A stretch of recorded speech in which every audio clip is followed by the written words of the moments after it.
could sit on the porch at Meeting of the Waters and see the hills on the other side of the Natchez Trace across a 65-acre field. And that 65-acre field was zoned for 1 house per acre.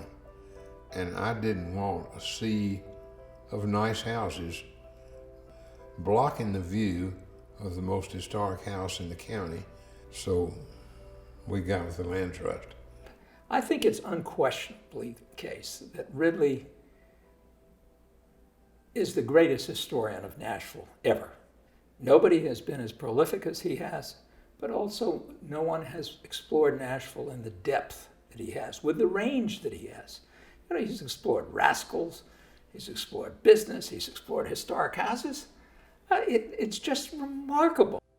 Ridley Wills started the book project in June 2007, and by August, just 2 months later, he already had 4 chapters put together in draft, and you could tell he was having a great time doing it. He had a good dose of humor always with him, and we had initially thought it would be a 30,000 word book. Right away, we revised that up to 50,000 words, and it just kept going from there. Ridley is really an open person who listens to others. He knows so much about Nashville, but he's always willing to listen to someone doing new work and find out what do they know. So he brings that bit of creativity into his work as a historian. Well, I think his writings are various. I mean, he is certainly you wouldn't. He does a lot of writing about family. He does a lot of writing about individuals, but he also writes books on streets. He writes books on buildings, and he writes books on business. And so he takes, I think, a very broad view of history.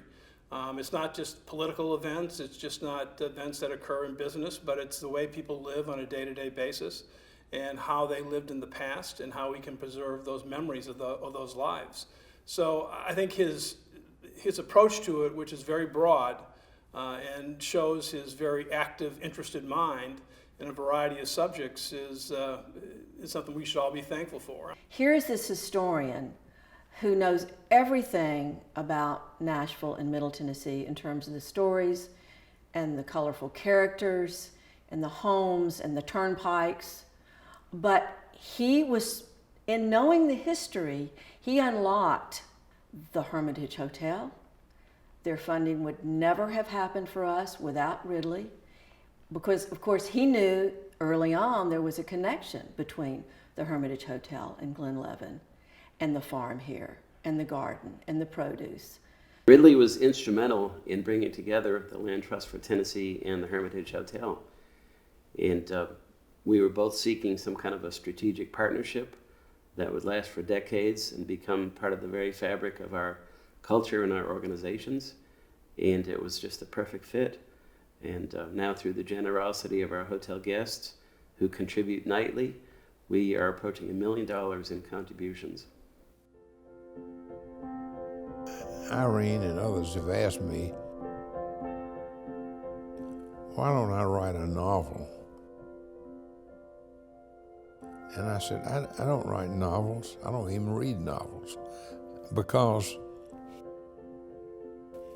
real history is just as interesting.